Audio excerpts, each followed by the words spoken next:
nasionem dubskiem, bo jemy gówno. Ty to powiedziałeś. Podjeżdżamy tam, czyli robimy 0 kroków. Jesteś już tak naprawdę przegrywem, bo podjąłeś się tej najprostszej, najbardziej lipnej dla Twojego zdrowia opcji. W cenie restauracyjnego posiłku masz fast fooda, Tak. koślawe kostki, koślawe kolana, kłopoty z biodrami, kłopoty z odcinkiem lędźwiowym kręgosłupa. Co jest najgorsze z tego jedzenia? To jest gówno, to nie jest lepsza opcja. Nam brakuje tak naprawdę pewnej stałości nawyków żywieniowych. Chciałbym dzisiaj zaapelować do dużych graczy na polskim YouTubie. Do kogo? Zdecydowana część społeczeństwa ma to gdzieś i to jest trochę przykre, Tam nie ma dobrej intencji. gdzie nawet we frytkach z McDonalda mamy 3 odmiany soli, gdzie jedna z nich zawiera aluminium, glin, metal ciężki. Wolę zjeść za godzinę, za 2, niż teraz zjeść po prostu jakikolwiek syf. Ale to jest woda. Moglibyśmy tu dzisiaj pić kole, nie chcemy, bo to jest gówno. To życie jest tak krótkie i tak fajne, tak pełne możliwości, że szkoda się po prostu jakąś chemią zasypywać, bo później ciężko jest się ogarnąć. Gościem dzisiejszego odcinka jest Jakub Mauricz. Powiedzieć o nim, że jest dietetykiem, to jakby nic nie powiedzieć. Człowiek petarda z mnóstwem energii do działania, naładowany wiedzą na temat zdrowego stylu życia i napędzany charyzmą, która nigdy nie pozwala zwolnić tempa. Nieustępliwy i wybitnie skuteczny absolwent dietetyki Gdańskiego Uniwersytetu Medycznego, który zdobywa nie tylko atencję, lecz nade wszystko serca swoich podopiecznych. Cześć, Grzegorz Kuch z tej strony, witaj na kanale. Dziś moim gościem jest Jakub Mauricz. Cześć Grzesiu, witam. Jakub, głodny? No już powoli tak. Na co czekasz? Na frytki do tego? Na pewno nie na fast fooda, wiesz, powiem Ci, że to jest to, że już po tak długim czasie zajmowania się żywieniem, suplementacją i byciem świadomym jesteś w stanie po prostu przezwyciężyć ten głód i stwierdzić, dobra, wolę zjeść za godzinę, za 2, niż teraz zjeść po prostu jakikolwiek syf. Tak. Powiem Ci, że ja to dostrzegam coraz częściej. Jak zaczynałem nagrywać o zdrowiu na naszym kanale, to jeszcze tego nie widziałem i jeszcze byłem częściej klientem, może nie fast foodów, bo w ogóle mi to nie smakuje. Faktycznie zdarza się, że jestem tam może raz w roku, najczęściej na trasie A1, jak jadę do Gdańska i niestety alternatywa jest uboga. Nie powiem, że jej nie ma, bo można kupić zawsze orzechy na stacji, ale wtedy się zdarza, że jakąś kawę wypiję i jakąś kanapkę w nocy zjem. Dziś będziemy rozmawiać o fast foodach, o tym, jak wpływają na nasze żywienie i myślę, że będzie trochę tematów, trochę przykładów, które mogą Was zaskoczyć, ale po prostu się pojawiają. No to dobra, to od razu może ten pierwszy na początek. Dziś rano byłem na siłowni i rozmawiałem z moim trenerem i on mi pokazał na telefonie, nie wiem, czy to jest zdjęcie, ale na pewno wyniki badań z Tanity. Tanitę znacie, Ty też wiesz, co to jest, wszyscy wiemy. Na tej Tanicie, uważajcie, było 144 kg i wiek 12 lat. Czy my dzisiaj w Polsce jesteśmy w takim momencie, że te dzieci, które widujemy również na basenach i tego 10-15 lat temu po prostu nie było widać, to były szczupłe dzieci, czasami może nawet niedożywione, ktoś by powiedział, Grzechu, przecież 20-30 lat temu po prostu był też głód w wielu rodzinach i nie było jedzenia, te dzieci były niedożywione. Dzisiaj mamy może problem w drugą stronę. Kiedyś oglądaliśmy to tylko w amerykańskich filmach, że te dzieciaki są po prostu otyłe, a dzisiaj 120-140 kg 12-latka. Dlaczego? Świetne pytanie. Wiesz co, wydaje mi się, że tutaj niestety troszeczkę dobrobyt nam zafundował taką sytuację i ja podsunę dokładnie ten sam tekst, który kiedyś powiedziałem w innym podcaście. Jest to co prawda mocne, ale z drugiej strony jest to bardzo prawdziwe i nie ma się co tutaj wstydzić. Dawno, dawno temu, bo ja jestem 88 rocznik, jak było w podstawówce hasło idź po grubego, to dokładnie było wiadomo, o kogo chodzi. Bo taka osoba była jedna w klasie, tak. może 2 maksymalnie. Teraz tak naprawdę patrzysz na te dzieci i zastanawiasz się, o której połowie mówimy. Dlatego, że same statystyki dotyczące rozwoju nadwagi czy otyłości w Polsce są straszne. I wśród osób dorosłych jest to około 67-70% mężczyzn, około 60% kobiet. Więc mieć kilka kilo za dużo albo mieć o wiele za dużo, to jest naprawdę coraz większy, częściej występujący problem.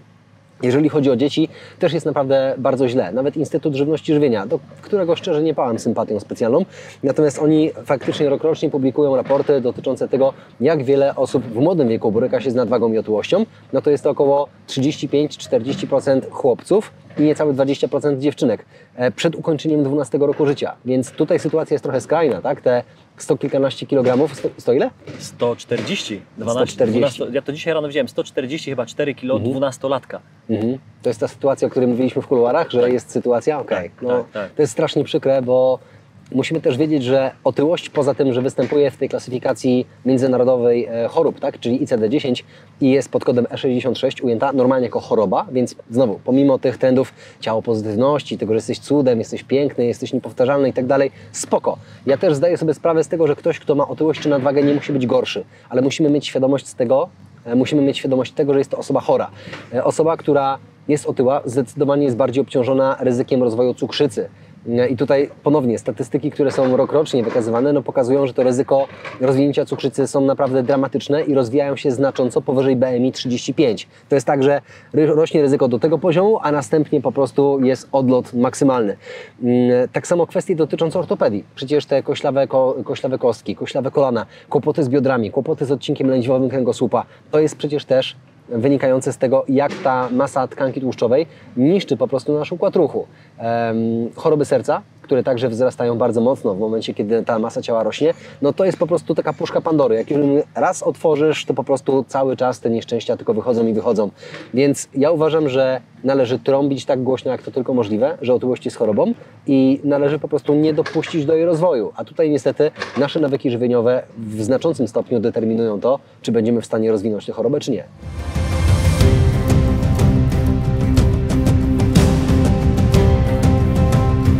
Obecnie społeczeństwo przesadza z wiarą w badania naukowe. Często przyjmujemy za pewnik to, co zostało opatrzone pieczątką, certyfikatem czy podpisem znanej osobistości. Niestety rzeczywistość jest inna. Uznając wszystkie badania za wiarygodne, można gorzko się pomylić. Warto zachowywać czujność, patrzeć na metodologię, na to, kto dane badania zlecił lub finansował. Mieć świadomość, że część danych z badań jest ukrywanych, natomiast te, które potwierdzają daną tezę, są przekazywane dalej opinii publicznej. Nie od dziś wiadomo, że system medyczny jest opanowany przez korporacje, których celem jest rozpropagować i uwiarygodnić skuteczność działania swoich produktów, często przy wykorzystaniu zdania liderów opinii publicznej. Jeżeli chcesz być zdrowym człowiekiem, a rekomendacje leczenia, które dostałeś, nie pomagają, należy zacząć je podważać, nawet jeśli je otrzymałeś od największego autorytetu. Na kanale nagrywam również odcinki z autorytetami w kwestii zdrowia. W dzisiejszym świecie natłok informacji jest bardzo duży. Tych informacji, filmów jest mnóstwo i czasami ciężko nam zweryfikować, które te informacje są wiarygodne. Dlatego specjalnie dla Ciebie zebraliśmy sprawdzonych ekspertów zdrowia i stworzyliśmy wraz z nimi poradnik zdrowia. A ten marketing faktycznie firmy, korporacji ogromnych, międzynarodowych. Ja ostatnio oglądałem taki film na YouTubie, możecie sobie go znaleźć. Teraz sobie to przypomniałem, nie miałem w ogóle w planie o to pytać. I to był film o tym, jak Coca-Cola zniszczyła społeczeństwo chyba w Meksyku. Dawno to oglądałem, ale tak, wpiszcie sobie Coca-Cola, Meksyk. To jest niesamowite, bo oni się dogadali w ogóle z rządem, że miejsca poboru wody pitnej zostały sprzedane, wydzierżawione jakkolwiek, ale zostały oddane do korzystania korporacji. I Coca-Cola sobie pobiera wodę z miejsca, które było wodą pitną dla konkretnych wiosek i uważajcie, te wioski nie mają dostępu do wody, bo zostało to sprzedane Coca-Coli, a ona barwi jedynie tę wodę i sprzedaje. I dodaje cukier. I dodaje oczywiście cukier. I tam oczywiście były statystyki nie tylko tego, ile to społeczeństwo wypija tej Coca-Coli, to były ilości dochodzące do 2 litrów dziennie na osobę. Szokujące liczby, bo ci ludzie uznali, że to jest normalne. Cena oczywiście tej Coca-Coli tam była specjalnie zaniżona, żeby ci ludzie najprawdopodobniej poniżej ceny w ogóle wody w restauracji, więc wybór jest prosty przecież. To było niesamowite. I powiedz mi, Jakub, co tak naprawdę wpływa? No bo my jesteśmy świadomym społeczeństwem, przynajmniej tak mi się wydaje, oglądając komentarze naszych widzów. Czy my jesteśmy tylko jakimś wycinkiem społeczeństwa, a reszta po prostu poleciała i dała się kupić tym korporacjom? No i widzi te szyldy, widzi te łuki przy autostradzie i mówi, no tu zjeżdżam, no bo jaki jest wybór? Wszyscy jadą, to ja też. Wiesz co, Grzesiu, wydaje mi się, że my jesteśmy w tej bańce informacyjnej. My jesteśmy osobami, które świadomie dbają o swoje zdrowie, którym zależy na tym, żeby te nawyki żywieniowe były możliwie jak najwyższych lotów, ale zdecydowana część społeczeństwa ma to gdzieś i to jest trochę przykre, ale faktycznie to, co jest we fraszkach Kochanowskiego, że kochane zdrowie, nikt się nie dowie, jak smakujesz, aż się zepsujesz. Wszystkie te aspekty niestety dotyczą naprawdę bardzo wąskiej grupy populacyjnej. Zresztą, gdyby tak nie było, to nie byłoby właśnie te 70% mężczyzn, którzy borykają się z nadwagą i otyłością. Ogromna liczba. Nie byłoby takiego rynku w paleniu wyrobów tytoniowych, w spożyciu alkoholu, czy właśnie sam cukier. Ponownie, ten podatek cukrowy, który wprowadzili parę lat temu, być może coś dał, bo to jest taka ciekawostka. Ja ostatnio przyglądałem 2 raporty. Jeden dotyczył NFZ-u w latach 2009-2017 i tam była taka informacja, że w ostatnich latach bardzo mocno zmalało spożycie cukrów nierafinowanych, co należy interpretować jako cukry naturalnie występujące, czyli owoce, warzywa, wiesz, no masz marchewkę, czy masz jabłko, gruszkę, więc tam występuje glukoza i fruktoza w naturalnym udziale, z jednoczesnym wzrostem spożycia cukrów przetworzonych, czyli właśnie jakieś napoje słodzone, soki, słodycze, produkty półcukiernicze, jak jakieś tam pączki, drożdżówki, tego typu rzeczy. Następnie w ostatnich latach faktycznie spożycie cukru zmalało. Być może z powodu tego, że jest to faktycznie produkt, który przebił się cenowo. Chyba my też pamiętamy czasy, ile te napoje gazowane, słodzone kosztowały, kontra ile one teraz kosztują. Ale z drugiej strony problem otyłości i nadwagi wcale nie spadł. I tutaj możemy winę przerzucić na tłuszcze, a więc znowu hot dogi, pizza, hamburgery, wszystkie pozostałe rzeczy na sosach na bazie majonezu i tak dalej. Czyli nadmierny udział kalorii jest dalej u nas po prostu sporym problemem. I tutaj wydaje mi się też, że trzeba podłożyć takie bardzo ważne dane, że ludzie nie mają problemu z redukcją masy ciała, bo bardzo wiele osób jest w stanie schudnąć w ramach kilkunastu, kilkudziesięciu kilogramów, ale potem mamy straszne statystyki, około 70, 80 i 90% osób, które wracają do swojej starej masy ciała w ciągu okresu roku do 5 lat po zakończonej redukcji. Czyli nam brakuje tak naprawdę pewnej stałości nawyków żywieniowych, co znowu jest związane z tym, czym my się kierujemy podczas wybierania produktów spożywczych. Czy faktycznie jest to sama kwestia smaku, czy reklamy, czy tak jak ja osobiście uważam, jeżeli chodzi o firmę ze złotymi łukami, Happy Meal i tak dalej, wiązanie pozytywnych wrażeń dotyczących zabawki z przetworzonym, maksymalnie napakowanym kaloriami żarciem już od najmłodszych lat. Czy to jest właśnie taki perfidny wręcz zabieg, że dostaniesz zabaweczkę i tak dalej, jej, fajnie, ale tą firmę teraz kojarzę, fajnie, będę tam chodził po prostu do końca. Więc jest to naprawdę trudne zagadnienie, ale takie, którego chyba trzeba się podjąć, bo jednak ten problem jest duży. Ja myślę, że widzę to po statystykach, że dzieciaki nas nie oglądają. Zresztą te statystyki YouTube'a są dotyczące 18 lat, tam młodsi też są, ale to jest jakiś margines, więc myślę, że ten nasz apel dzisiejszy jest głównie do rodziców i dziadków. Bo ja widziałem kiedyś taką scenę w McDonaldzie, a w McDonaldzie się pojawiam. Rzadko, tak jak wspominałem, najczęściej tam jestem na spotkaniach biznesowych, już mniej, bo swoje biuro mam. Kiedyś pierwszym kawa, toaleta. Tak, kawa, toaleta, dokładnie tak. Moim pierwszym biurem był McDonald's faktycznie w Tychach i o tym czasami wspominałem, ale co chcę powiedzieć, że byłem kiedyś w McDonaldzie i widziałem babcię z wnukiem, z małym chłopakiem, nie wiem, on miał 8, może 9 lat. I ta sytuacja była ekstremalna, jak on wyglądał. Powiem wam po prostu wprost. Trzeba to nazwać, on był po prostu gruby, on nie był otyły. To dziecko moim zdaniem ważyło 100 kilo. I ta babcia pytała tego wnuka, pokazując na to menu, na tych tablicach świetlnych, co ci synu kupić? Wnusiu, co ci kupić, przepraszam, co ci wnusiu kupić? I to było przerażające. Ja nie zareagowałem, bo uznałem, że to jest ich prywatna sprawa, ale to jest wasza prywatna sprawa, co wy robicie ze swoimi dziećmi, tak? Bo myślę, że tak trzeba mocno o tym powiedzieć. I myślę, że tutaj może być przykład, który przygotowałem i mam go w głowie i też polecam zapisać sobie jako zadanie domowe. 2004 rok. Film Super Size Me. 20 lat temu, mamy 2024. I co się wydarzyło? Ten główny aktor, ten eksperyment, który nawet można powiedzieć, że to nie film, eksperyment, dokument, gdzie ten człowiek jadł, z tego co pamiętam, wszystkie posiłki, czyli śniadanie, obiad, kolację, tylko z menu, które było w restauracji ze złotymi łukami. Pił tam, zjadał tam dodatki i tak dalej i przez miesiąc, 31 dni tam się żywił. 25 kg na plus. Ogromne problemy. Pamiętam, że wizyty u lekarza, lekarz powiedział, że są takie zmiany, bardzo duże, związane z ilością tłuszczu, z podwyższeniem cukru i ogólnie z depresyjnymi stanami tego człowieka, który był tam tylko przez miesiąc. Ale ekstremalnie jednak, ekstremalnie, nie? Oczywiście, to był taki ekstremalny, bo ktoś powie, kuszu, ale przecież nikt nie je 3 posiłków przez cały miesiąc, ale to też pokazało, oczywiście ktoś by powiedział, no to idź do zwykłej restauracji i kup sobie śląski obiad zalany sosem, jedz tak 3 razy dziennie przez miesiąc. Być może byłoby podobnie, nie wiem tego, ale chcę wam pokazać taki przykład. Obejrzyjcie sobie ten film, bo on jest możliwy do obejrzenia, ale ciekawostka, bo zacząłem kopać. I ciekawostka, wiecie co się wydarzyło? Miesiąc temu, w maju 2024 roku, aktor zmarł w wieku 54 lat, czyli jako młody facet. Jak byś skomentował w ogóle to, co się wydarzyło? Bo znasz ten film oczywiście. Tak. Wiesz co, nie chcę tutaj popłynąć za bardzo w narracji. Nie, to nie chodzi mi o to. Czy to faktycznie ten miesięczny eksperyment wywarł takie piętno na jego zdrowiu, że on zmarł. Też uważam, bo nie wiemy, co się wydarzyło Dokładnie. 20 lat później, no przecież film był nagrywany 20 lat temu. Dokładnie. Natomiast myślę, że samo to, co się działo pod kątem właśnie tych badań krwi, tak? Co tam się działo z poziomem glukozy, insuliny, pozostałych czynników i to w jakim tempie, ile jesteś w stanie przebić kilogramów, też jawnie pokazuje, jaki jest problem. Natomiast ja też bywając po prostu, najczęściej w podróży, w restauracjach oferujących takie fast foody, najczęściej faktycznie po to, żeby napić się kawy albo skorzystać z toalety. Czasami też nie mówię, że nie. Czasami wybieram jakąś najmniej szkodliwą opcję, czyli właśnie jakieś mięso plus jakaś surówka, czy w jakimś placku w tortilli, to wszystko zawinięte, jeżeli naprawdę już mam dużą potrzebę, bo wiem, że na stacji benzynowej też nic konkretnego nie zjem, bo albo to będą jakieś chipsy, chrupki, czy paczka orzechów, a potrzebuję czegoś bardziej konkretnego, zdarzy się, że raz na jakiś czas sobie to zaserwuję. Ale wydaje mi się, że to hasło właśnie zdarza się i ta częstotliwość jest słowem kluczem w tym wszystkim.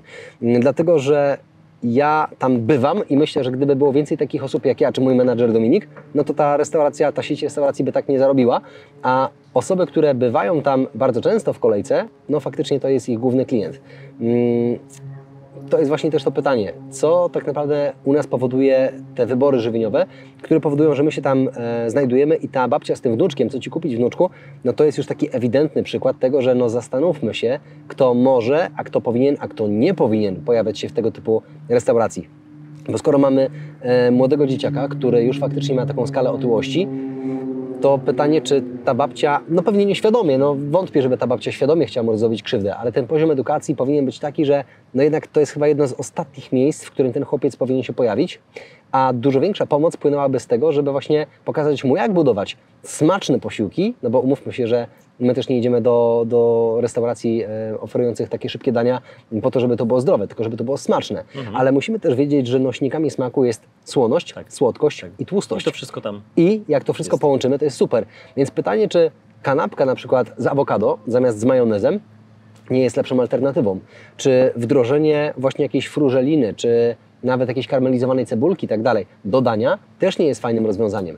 Czy zaserwowanie sobie bardziej tłustego mięsa niż jakiejś takiej suchej, wiórowatej piersi z kurczaka nie jest dobrym rozwiązaniem. Albo nawet jak mamy tą pierś z kurczaka, to zawsze możemy ją zjeść w towarzystwie soczystej sałatki z jakimś kremowym winegretem. I naprawdę dla chcącego nic trudnego. Jeżeli chcemy, to znajdziemy taką opcję, aby faktycznie zaserwować sobie coś, co jest smaczne. I wydaje mi się, że wiele lat temu też już przestał pokutować ten mit, że dietetycznie to znaczy wszystko ugotowane na parze, bez soli, bez cukru, bez przypraw i tak dalej. My wiemy teraz, że dietetycznie to znaczy zbilansowanie, to znaczy w sposób nieprzetworzony, czyli ta kuchnia slow food, ale także, żeby to było smaczne, żeby to było zbilansowane i zróżnicowane.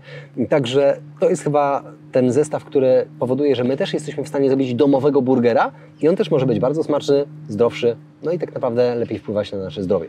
Poznaj najnowszy produkt linii HI. Relax Power to formuła wspomagająca kontrolę stresu, a także poprawia Twoją produktywność oraz samopoczucie. Adaptogeny zawarte w formule Relax Power sprawią, że już w ciągu 30 minut odczujesz stan spokoju i relaksacji, aby być gotowym do dalszej pracy.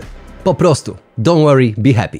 Dokładnie tak. Ja pamiętam, że nie pamiętam tego ze swojej praktyki, bo jeszcze byłem za mały. Nie pamiętam tego roku, ale pamiętam, że pierwsza restauracja w Polsce z tymi złotymi łukami pojawiała się w Warszawie. Kolejka ludzi, bym powiedział, zaciekawionych tym, jak jest w środku w tej restauracji, którą widzieli tylko w telewizji, w filmach amerykańskich, była tak długa, że ludzie stali tylko po właśnie tego burgera czy te frytki kilka godzin. Tylko z ciekawości. To był, myślę, że pierwszy taki element, który zaciekawił tych ludzi i przyciągnął tych klientów. Drugi był na pewno cena, bo pamiętamy, że te ceny wtedy całego tego zestawu, takiego obiadowego, nawet mówiło się, że to jest po prostu tanio i nie trzeba tego robić. Cheeseburger 2-3 zł. Dokładnie, przecież te takie zestawy to kosztowało kilka złotych dosłownie. Dziś, jeśli przyjedziemy tam faktycznie i chcemy zjeść coś dużego, zresztą są takie akcje, gdzie mówiliśmy o tym przed chwilką, że ja nawet nie pamiętam, jak się to nazywa i nigdy tego nie jadłem, że jest to jakaś kanapka, która w danym konkretnym okresie występuje. Burger Drwala. Dokładnie, Drwala. I jakaś część ludzi znowu jedzie tam, żeby tylko to zjeść. I dzisiaj usłyszałem od Dawida, który tutaj się teraz w tym momencie opala, wykorzystując to, że nagrywamy w takim pięknym dzisiaj studiu plenerowym, powiedział, że cena wcale nie odbiega od burgera, który faktycznie jest burgerowni, gdzie mamy kawał mięcha, który sam zjedzony nawet bez tej buły i bez dodatków by nam sprawił, żebyśmy przez resztę dnia już nie jedli, bo byli po prostu nasyceni, bo jest wartość taka ogromna, że przez 5, 6, 7, albo może i do rana bylibyśmy najedzeni. Zresztą najprawdopodobniej po naszych nagraniach pójdziemy sobie na jakieś dobre jedzenie i do jutra nie będziemy już jedli, bo tak się najemy dobrym mięsem. Więc się zastanawiam, co się dzisiaj dzieje, że ja jadę autostradą, czy zjeżdżam przy stacji benzynowej, a tam jest najczęściej brak miejsc parkingowych. Jest tyle aut, jest kolejka ludzi, jest po prostu full ludzi na zewnątrz z dziećmi, właśnie z tymi zabawkami, gdzie jest radość, tak i szczęście w nazwie, że te dzieci właśnie są przyzwyczajone oczywiście przez piękny marketing, który jest petardowy, jest perfekcyjny niestety, ale tam nie ma dobrej intencji. Niestety nie. Tam nie ma dobrej intencji. Niestety nie, natomiast wydaje mi się, że tutaj winę za to ponosi dobrobyt i ponownie, z jednej strony jest inflacja, ja też się zdziwiłem ostatnio, jak mi kolega powiedział, że kupił chyba sobie akurat nie w Maku, natomiast też w restauracji, która oferuje kurczaki, tak naprawdę po 2 kanapki plus jakaś dolewka, 100. Po 2 kanapki na głowę, tak? 4 takie rolo, podłużne, tak. 4 rolo plus cola i 100. No tak naprawdę, ja wiem, że te dania restauracyjne też teraz w tej karcie stoją trochę wyżej, ale umówmy się, że znajdziesz danie, drugie danie za 50 zł, więc tak naprawdę w cenie restauracyjnego posiłku masz fast fooda. Tak. Coś tu ewidentnie nie gra. A jeśli pójdziemy do baru mlecznego, no to ta stawka idzie w dół. Oczywiście, że ceny w barach mlecznych też poszły już do góry i zupy raczej za 3-4 zł nie zjemy dzisiaj. Raczej to jest 8 zł, najczęściej w dużych miastach, ale dalej to nie jest tyle, ile to nie jest 100 zł. Możemy, myślę, że w barze mlecznym zjeść 2 drugie dania poniżej 100 zł. Zdecydowanie. Ja do takiego legendarnego baru Turysta w Szczecinie z moim menedżerem Dominikiem prawie codziennie chodzimy.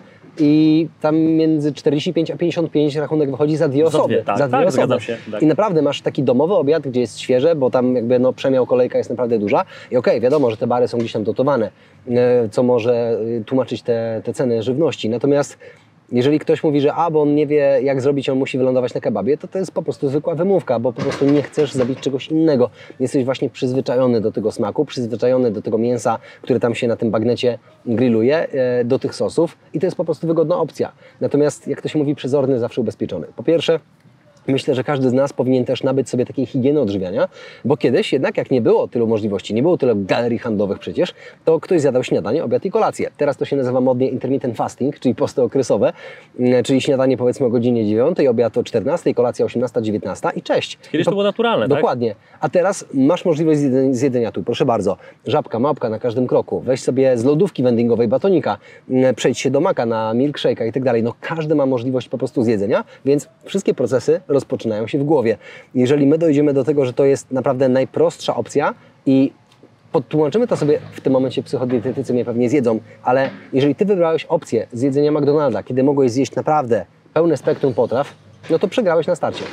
Jesteś już tak naprawdę przegrywem, bo podjąłeś się tej najprostszej, najbardziej lipnej dla Twojego zdrowia opcji i zrobiłeś to sobie sam, bo nikt Cię do tego nie przymusił. Więc sam stwierdziłeś, dobra, wybieram maka, wybieram cokolwiek innego, a mogłeś naprawdę pójść do baru mlecznego, mogłeś się lepiej przygotować, mogłeś sobie zjeść odżywkę klasy MRP, czyli te pełnowartościowe wymienniki posiłku, gdzie łączysz to z jakimś dowolnym napojem. Czy to jest woda, czy to jest mleko zwykłe, mleko roślinne, czy też napoje roślinne. Wybełtasz to i tworzysz sobie taką budyniową strukturę, która zawiera białka, tłuszcze, węglowodany, błonnik, witaminy, składniki mineralne, superfoody, więc mógłbyś zjeść pełny odżywczy posiłek, uwaga, za cenę około 10 zł. Nie zrobiłeś tego. Wolałeś właśnie kupić burgera Drwala w zimę za 35-38 zł, gdzie, tak jak Dawid mówił, faktycznie kiedyś w burgerowniach kraftowych można było zjeść burgera naprawdę z takiego 100% kawałka wołowiny, była spieczona w piecu z sosem i w dowolnej wersji. Więc jakby sama porcja, ilość i jakość tego posiłku zdecydowanie różne klimaty. Jeszcze można wyłonić taką osobę jak Jamie Oliver, który jakiś czas temu, grubszy czas temu, przecież incognito zatrudnił się w McDonaldzie, chcąc zobaczyć, jak tak naprawdę oni budują te wszystkie potrawy, ile rzeczy z chemii dokładają do tej żywności, gdzie nawet we frytkach z McDonalda mamy 3 odmiany soli, gdzie jedna z nich zawiera aluminium, glin, metal ciężki. Także to jest też taka ciekawostka. No niestety po prostu to jest gigant, korporacja, a w korporacji wiadomo, co się liczy. Ecie-pecie. Zrobiłeś mi smaki, pojawiły mi się obrazy nie tylko takiego konkretnego burgera, którego zjemy najprawdopodobniej po naszych nagraniach, ale zrobiłeś mi oczywiście smaka też na bar mleczny, bo dawno nie byłem i pojawiły się obrazy, od razu się zrobiłem głodny, ale to dobrze, bo pojawiły mi się te pozytywne obrazy tego faktycznie zdrowego jedzenia. Chciałbym zapytać o to, Co jest najgorsze z tego jedzenia, z tego śmieciowego jedzenia? Bo oczywiście jesteśmy tylko ludźmi, tak jak mówisz, czasami jedziemy w trasę i jedziesz w nocy i musisz się zatrzymać po prostu, żeby rozprostować kości. Mówisz tak, jestem głodny, przy okazji może pójdę do toalety, wypiję wodę i wezmę sobie jeszcze jakąś kawę. To jest okej. Raz na jakiś czas można tam podjechać, ale gdzie i co kupić? Co z tego faktycznie śmieciowego jedzenia? No bo tak jak mówimy, nic nie jest ani lekiem, ani trucizną, tylko dawka albo długość spożywania konkretnego posiłku. Widzieliśmy na przykładzie filmu Super Size Me, tak? Gdzie 31 dni i codziennie 3 posiłki dały fatalny efekt, 25 kg na plusa, tego byśmy nie chcieli. Więc wydaje nam się, że jeśli zjemy to raz na 2 miesiące, raz na pół roku, to nic się nie wydarzy, ale co z tego wszystkiego, czyli z frytek, czyli z jakichś burgerów, czyli z jakichś kebabów i innych dziwnych rzeczy, które jednak możemy zdobyć naokoło, pewnie pójdziemy, zaraz kupimy, to co z tego jest najgorsze i czego powinniśmy unikać już jak ognia? Powiem Ci tak, jest taka książka pod tytułem Jedna rzecz i myślę, że to jest dokładnie to, co bym zaproponował większości osób. Wybierz jedną rzecz z tego menu, bez dodatków. Myślę, że frytki, milkshake'i na dzień dobry powinniśmy odrzucić, bo to jest najmniej wartościowy produkt, no bo tam jest tak naprawdę energia w formie cukrów, tłuszczów, ewentualnie troszeczkę tych węglowodanów skrobiowych, jeżeli chodzi o frytki, no ale jest też rakotwórczy akrylamid w tym wszystkim, także raczej byśmy to odpuścili. Myślę, że taką największą, najbardziej wartościową, w cudzysłowie, opcją w tym wszystkim byłoby wybór jakiejś kanapki, burgera, czyli coś takiego bardziej mięsnego. Albo w wersji wegańskiej, niech to jest falafel, niech to jest ser halloumi i tak dalej, ale kanapka, jedna kanapka będzie czymś, co faktycznie jest w stanie nas zasycić. Zawiera białka, tłuszcze i węglowodany. Z tym błonnikiem to bym tam jakoś nie przyświrował, bo jednak tam jest nie bułka grahamka, tylko takie standardowe wersje odarte z tego składnika. I jako napitek wybrałbym wodę, a nie słodzone napoje gazowane. I to jest taka opcja jedyna, która może nam uratować tyłek. No i ponownie, jakby wielkość tego burgera. Czyli niech to nie jest właśnie ta kanapka drwala, czy jakiś tam wieśmak, Big Mac, czy cokolwiek innego, tylko niech to jest coś małego.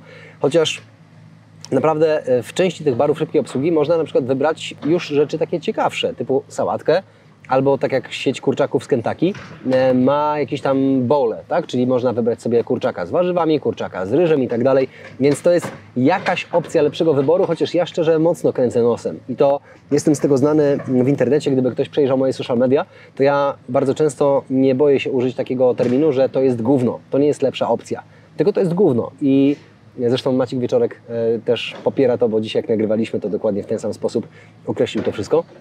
I uważam, że piętnowanie tego typu nawyków żywieniowych jest jak najbardziej ok.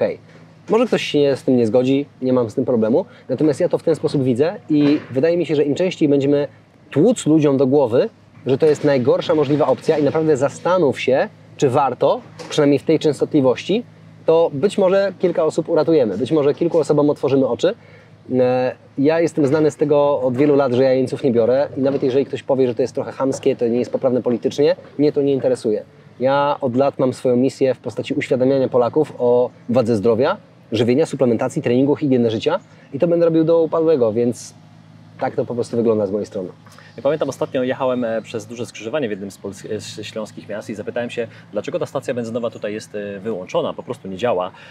I ktoś mi powiedział, że ona się tu nie opłacała. Po prostu jakoś warunki ekonomiczne tego miejsca, dojazd, nie wiem, wynajem tej działki konkretnie, coś tam nie działało i ona się po prostu zamknęła. Wyobraźcie sobie, stacja benzynowa w centrum dużego miasta. I sobie pomyślałem teraz, analizując to, co Ty powiedziałeś, a propos tego, że my dajemy energię takiej restauracji jednej czy drugiej, gdzie faktycznie oni serwują gówno i my musimy tam nie dość, że dać czas, bo jest zawsze przeważnie jest ogromna kolejka, czy samochodem do tego właśnie. Zobaczcie, co za absurd, nie? W ogóle, że my nie dość, że jemy śmieciowe jedzenie, to jeszcze nie musimy się ruszać, żeby po nie podejść. Możemy siedzieć na tym fotelu, tym spasionym dubskiem, tak? Jeśli mówimy konkretnie, spasionym dubskiem, bo jemy gówno. Ty to powiedziałeś. Podjeżdżamy tam i podjeżdżamy jeszcze do tego okienka, czyli robimy 0 kroków. Realnie robimy 0 kroków, czyli jeszcze faktycznie pogarszamy stan, który już jest zły, bo kupujemy z tego okienka to jedzenie, to jest coś fatalnego. I wracam do tej mojej myśli, że jeśli stacja benzynowa w centrum dużego miasta potrafiła zbankrutować, to sprawmy to, żeby chociaż jedna ta restauracja, obojętnie której marki, zamknęła się w Polsce. Czy to jest możliwe? Jest. Bo z tego co pamiętam, sprawdźcie sobie, najprawdopodobniej na Islandii restauracja z łukami się wyprowadziła z tego kraju, bo się to nie opłacało. Z jakich względów? Nie mam pojęcia. Ale czy jest to możliwe? Może ktoś powie, Kuszu, no przesadzasz, że oni sobie zarobią na innych i będą dotować tą, która przynosi małe Straty, zyski tak. albo straty i po prostu tak jak wielkie sieci marketów tak robią, tak, że jesteśmy w stanie tutaj stracić, bo zarabiamy na innych tyle, że nie ma problemu. Musimy mieć marketing w każdym mieście, musi się to świecić, to nasze logo, żeby ludzie zapamiętali. Po co Coca-Cola się reklamuje?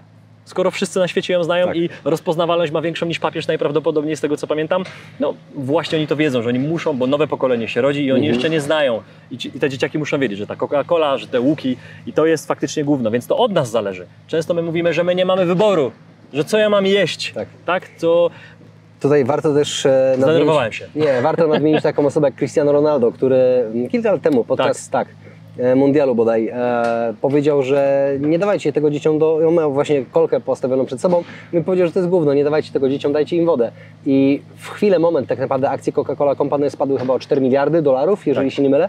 Natomiast to jest budujące z jednej strony straszne, bo zobacz, że takich osób jak ja, czy też osób, które mają wielokrotnie większe zasięgi, większe być może zasługi, większe tytuły naukowe i tak dalej, od dziesięcioleci próbują wbić komuś to do głowy i nie byli w stanie zrobić wszyscy razem tego, co Cristiano Ronaldo zrobił dosłownie w minutowej wypowiedzi. Ale myślę, że taka refleksja, takie otwarcie oczu wielu osobom naprawdę by się przydało. Ja myślę, że powiem coś mocniejszego jeszcze.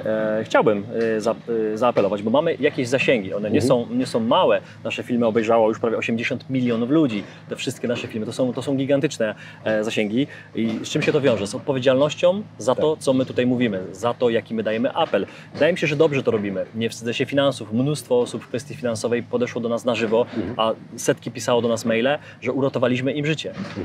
Kuba, uratowaliśmy im życie w kwestii finansowej. Ludzie chcieli się zabijać, chcieli popełniać samobójstwo, byli w takiej dupie finansowej. Szacun. Myślę, że to jest podziękowanie dla całego zespołu. Ja oczywiście dzisiaj tutaj jestem jako tylko emisariusz. Ale o tym, emisariusz, ale mówię tylko o tym dlatego, żeby powiedzieć w kwestii zdrowotnej, że my też nagrywając o zdrowiu powinniśmy to mówić. Ja chciałbym dzisiaj zaapelować do dużych graczy na polskim YouTubie. Do kogo? Do Freeza, do Buddy, do Was. Do Was. Najprawdopodobniej mnie nie obejrzycie, ale gdyby się tak wydarzyło, to pytanie, dlaczego Wy nie promujecie właśnie wody? Dlaczego Wy tworzycie swoje produkty, które są najczęściej na bazie kolejnego produktu słodzonego, który jest tylko z Waszym logiem i Wy nie wykorzystujecie swoich zasięgów w kierunku budowania zdrowia, tylko w budowaniu kolejnego produktu, który da Wam cash. Ja to rozumiem, bo robicie też bardzo dużo dobrej roboty, ale dlaczego tam? Ja widziałem kiedyś jeden post, który był skierowany w Waszym kierunku i wiem, że się w ogóle nie odnieśliście do tego, żebyście Wy, Wasze zasięgi i to, że oglądają Was młodzi ludzie, 15-20-latkowie, czyli to jest przyszłość naszego narodu. To są ludzie, którzy będą pracować z Wami, będą pracować na Wasze emerytury. No i właśnie, czy będą pracować, czy będą chorzy i nie będą mogli się skupić na pracy, bo będą pracować nad swoim zdrowiem. Dlaczego? Bo dziś wspólnie Wy budujecie te złe nawyki. Nikt z Was nie mówił o wodzie. Nikt z Was. Powiem Ci, że... I taki apel wystosowuję dzisiaj, żebyśmy się nad tym wszyscy zastanowili, bo siedząc tutaj, nagrywamy i możemy powiedzieć, jest fajnie, słońce nam świeci, ja piję przypadkowo wodę, bo Dawid ją przywiózł, to nie jest żadne lokowanie produktu, ale to jest woda. Moglibyśmy tu dzisiaj pić kolę, nie chcemy, bo to jest gówno. Ale widziałem, że wielu twórców internetowych, mających milionowe zasięgi na każdym filmie, to są potężne i Wy macie ogromną odpowiedzialność. Więc ja Was nie hejtuję, tylko ja Wam mówię, bo Wy może tego nie zauważyliście, że o tym mówię.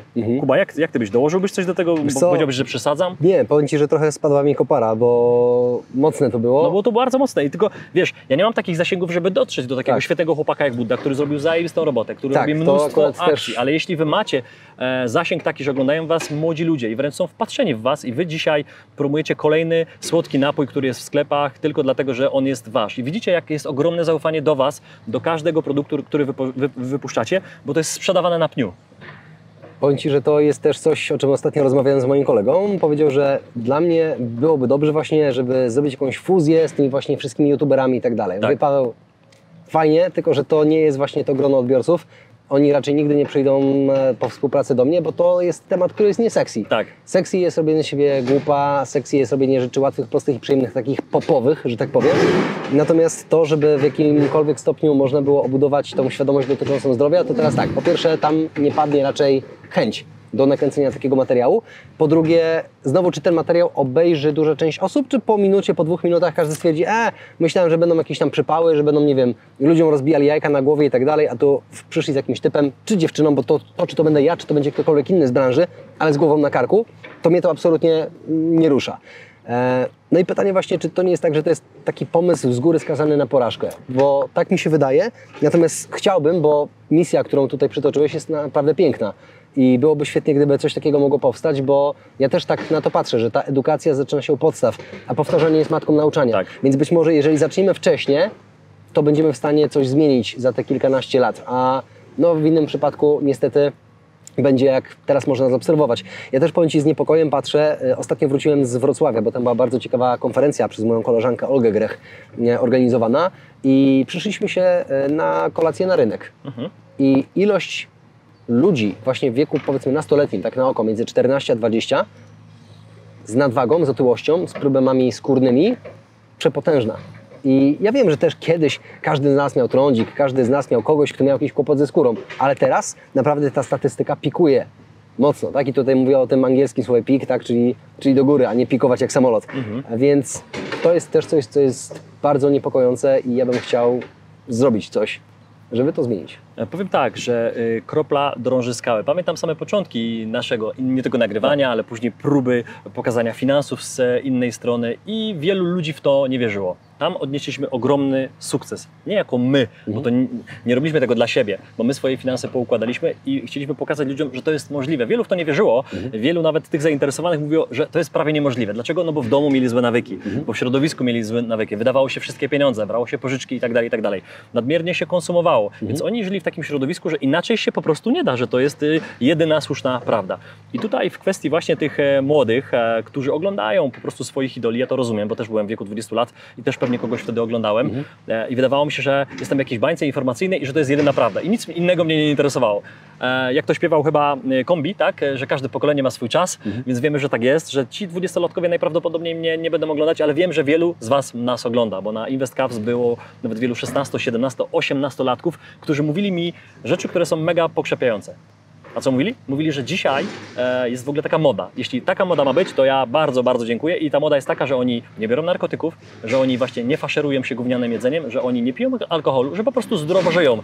Że powiedzieli, że to życie jest tak krótkie i tak fajne, tak pełne możliwości, że szkoda się po prostu jakąś chemią zasypywać, bo później ciężko jest się ogarnąć i później przez lata się wychodzi z tego zasypienia organizmu i oni powiedzieli, że jest ogromna moda, że oni chodzą na imprezy, ale tam często nie ma po prostu alkoholu, że to jest taka moda, że tam nie ma nic syfiastego i coraz więcej ludzi świadomych ogląda Twoje materiały, ogląda materiały Olgi Grech, którą wspomniałeś i wielu, wielu innych ludzi, którzy robią zajebistą, muszę użyć tego słowa, dobra, wspaniałą, fantastyczną robotę na polskim YouTube i Wam dziękuję, bo my jesteśmy jednym, myślę, że ze 100 kanałów fantastycznych w polskim YouTubie i ja jestem przeszczęśliwy, że to wszyscy robimy, bo my jesteśmy tylko we dwójkę dzisiaj tutaj, tak. A sam widzisz, Jakub, że ludzi choćby na takiej konferencji, czy Sebastian, czy Mateusz, czy Olga, czy wielu innych twórców w kwestii zdrowia, ale też w kwestii edukacji finansowej jest tak dużo, że ja się bardzo cieszę, bo każdy ten kanał oglądają trochę inni ludzie, no bo nie da się obejrzeć 100 filmów w miesiąc, no bo przecież życia byśmy nie mieli, więc ja się cieszę i widzę, że kropla drąży skałę. Powoli, powoli, myślę, że nie zmienimy całej Polski, ale takie choćby materiały